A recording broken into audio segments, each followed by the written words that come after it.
नमस्कार, मैं doctor KC. Sharma, associate professor भूगोल विभाग, बाबू सोबाराम राजकीय कला महाविद्यालय अलवर।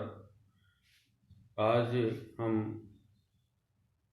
भूगोल प्रायोगिक के एमए फाइनल भूगोल प्रायोगिक के अंतर्गत हिप्सोमेट्रिक कर्व या उच्चतादर्शी वक्र के बारे में जानकारी प्राप्त करेंगे। उच्चतादर्शी वक्र या इसको इंग्लिश में हिप्सोमेट्रिक कर्व या हिप्सोग्राफिक कर्व भी कहते हैं, को बनाने के लिए धरातल पर आधार तल से डाटम लेवल से ऊपर या नीचे स्थित भागों को वर्ग किलोमीटर अथवा प्रतिशत में हम प्रदर्शित करते हैं एक ग्राफ के द्वारा।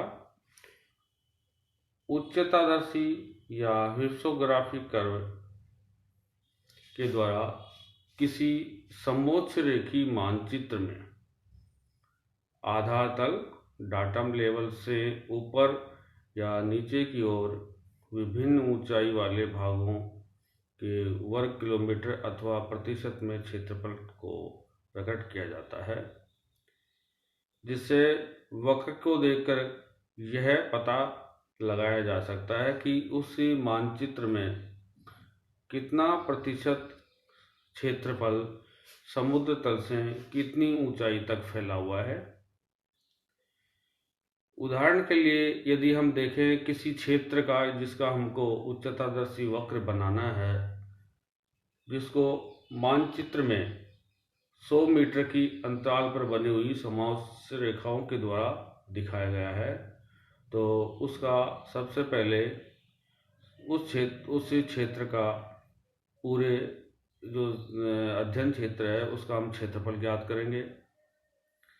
इसके पश्चात 100 मीटर की समोच्च रेखा से घिरे भाग का क्षेत्रफल ज्ञात करेंगे और इसके बाद पुनः जो नेक्स्ट उत्तरोत्तर जो 100 मीटर की समोच्च रेखा है उसका हम क्षेत्रफल ज्ञात करेंगे और इसको एक सारणी में क्रमबद्ध करके निम्न हिप्सोग्राफिक जो फिगर दिया हुआ है इसके अनुसार हम इसको प्रदर्शित करेंगे। एक्स अक्ष और वाई अक्ष में एक्स अक्ष पर जो ऊंचाई है 1000 मीटर में उसको प्रदर्शित करेंगे और वाई अक्ष पर उसका क्षेत्रफल प्रदर्शित करेंगे। इस वक्र को देख करके हम स्पष्ट हो रहा है कि सबसे कम मान वाली समोच्च रेखा के द्वारा सबसे अधिक क्षेत्रफल तथा सबसे अधिक मान वाली समोच्च रेखा के द्वारा सबसे कम क्षेत्रफल को घेरा हुआ है। इस चित्र के आधार पर यह हम कह सकते हैं कि इसमें जो सबसे कम क्षेत्रफल होता है वो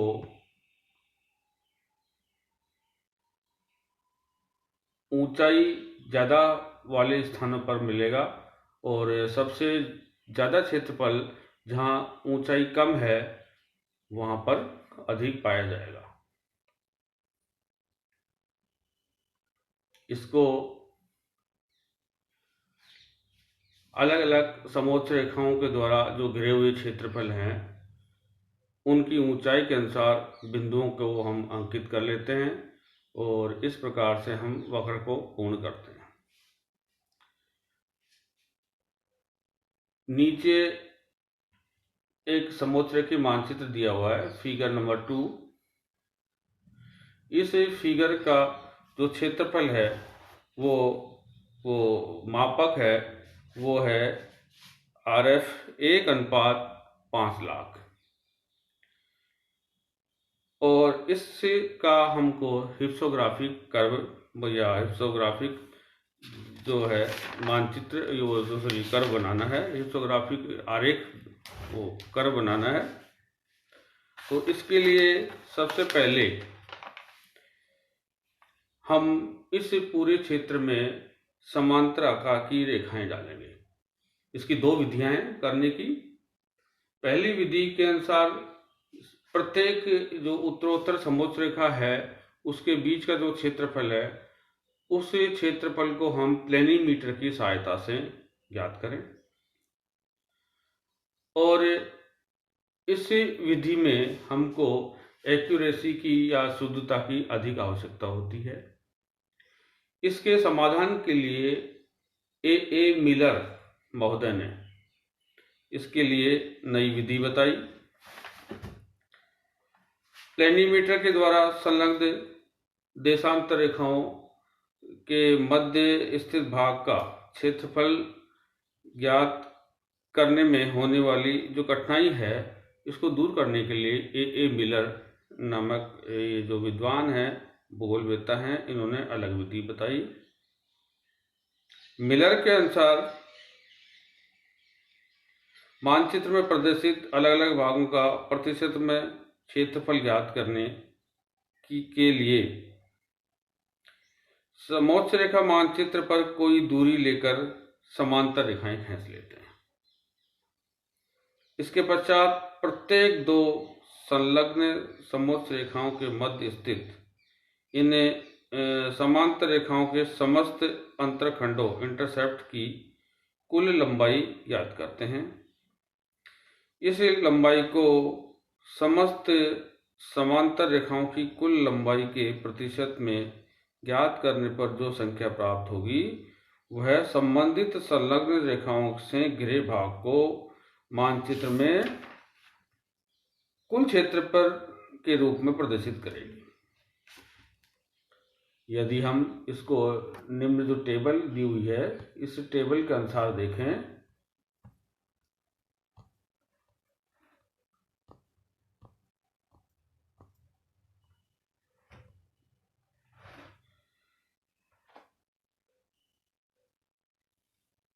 इस टेबल में 2000 मीटर से नीचे भागों में A1, A2, A3 आदि जो अंतरखंड दिए हुए हैं वो 6 हैं।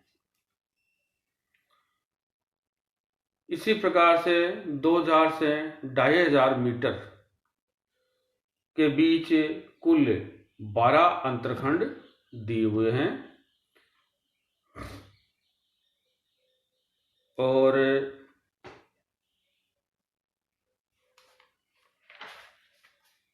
2500 से 3000 के बीच भी 12 ही दिए हुए हैं। 3000 से 3500 के बीच में D1, D2, D3 इस प्रकार से आदि जो अंतरखंड दिए हुए हैं वो 8 दिए हुए हैं। और सबसे अधिक 4000 से ऊपर केवल एक अंतरखंड F1 दिया हुआ है। अब हम यदि इनकी कुल लंबाई देखें तो A1, A2, A3 कुल 6 अंतरखंड दिए हुए हैं। इन 6 अंतरखंडों की कुल लंबाई 6.2 सेंटीमीटर है और इनका धरातलीय क्षेत्रफल 11.06% होगा। 2000 से 2500 के बीच में B1, B2, B3 कुल इन अंतरखंडों की लंबाई 21.5 है। C1, C2, C3 अंतरखंडों की कुल लंबाई 11.7 है। D1, D2, D3 आदि जो अंतरखंड दिए हुए हैं 8, उनकी लंबाई 7.9 है। इसी प्रकार से E1, E2, E3 अंतरखंड 4 दिए हुए हैं चित्र में, इनकी लंबाई 2.9 है और F1 की लंबाई 0.8 सेंटीमीटर है। कुल लंबाई अंतरखंडों की पूरे समोच्च रेखीय मानचित्र में 56.0 सेंटीमीटर होगी। और इसको हम यदि 100% मान लें तो A1 A2 A3 की कुल लंबाई 11.06, B1 B2 B3 की लंबाई जो सबसे अधिक क्षेत्रफल घेरे हुए हैं जैसा कि चित्र में दिख रहा है 38.4। इसी प्रकार से 11.7 जो C1 C2 C3 अंतरखंड की कुल लंबाई है उसका कुल प्रतिशत 29.82 है। D1 D2 D3 अंतरखंड है उनकी लंबाई 14.10% है। और चौथा E1 E2 E3 अंतरखंड 2.9 सेंटीमीटर लंबा है और इसकी कुल लंबाई कुल क्षेत्रफल इसका 5.2% है। इस प्रकार से 56 सेंटीमीटर कुल क्षेत्रफल की जो लंबाई है वो 100% को हम यदि मान लेते हैं इसको, ये मिलर ने विधि बताई है। पहली विधि जो मिलर ने बताई थी उस विधि में इन समोच्च रेखाओं के बीच का जो क्षेत्रफल है उसको हम प्लेनीमीटर यंत्र के सहायता से मापते हैं, जो अत्यंत कठिन विधि है। और इसको सरल विधि के रूप में मिलर ने दूसरी जो विधि बताई है उस विधि के अनुसार इन अंतरखंडों की इस प्रकार से उपरोक्त जो नीचे जो सारणी दी हुई है इस सारणी के अनुसार से हम गणना कर लेते हैं। अब हमारा जो प्रश्न है कि कोई क्षेत्र आपको दिया हुआ है जिसका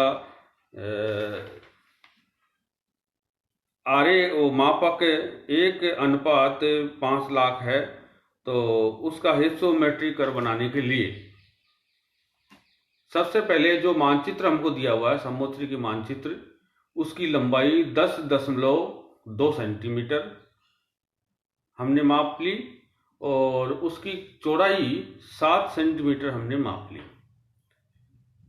अब यदि हम देखें कि चूंकि मानचित्र की मापनी 1 सेंटीमीटर बराबर 5 किलोमीटर है, जैसा कि हमको मापक दिया हुआ है आर्य उसका समुद्र की मानचित्र का, इसलिए धरातल पर यह मानचित्र 10.2 गुना 5 यानी 51 किलोमीटर लंबा और 7.0 गुना 5 बराबर 35 किलोमीटर चौड़ा आयताकार क्षेत्र को प्रदर्शित करता है।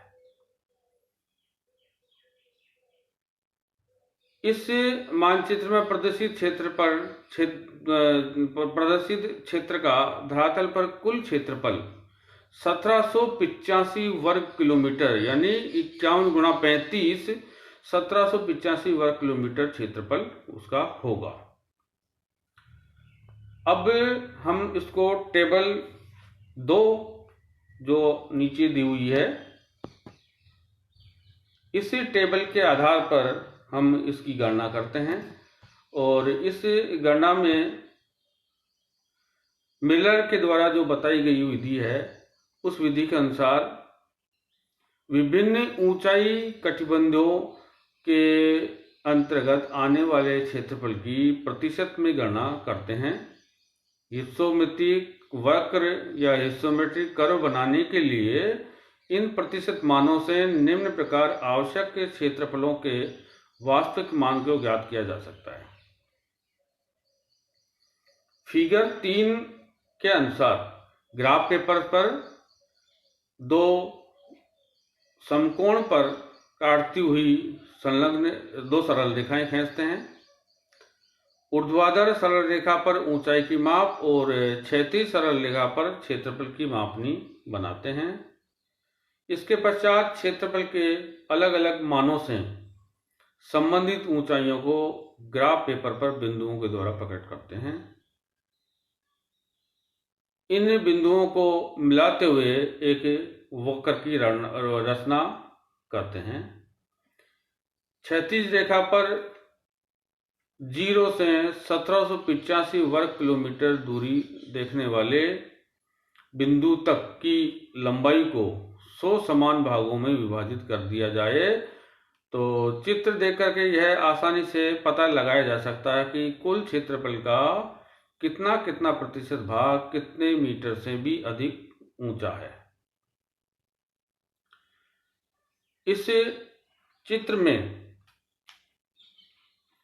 देख करके हम यह पता लगा सकते हैं, ये नीचे ग्राफ जो हमने बनाया इस टेबल के आधार पर, इस टेबल में देखिए 4000 से अधिक की जो ऊंचाई है वो हमें पहले जैसे पूर्व टेबल नंबर ए में ज्ञात की थी 1.42%।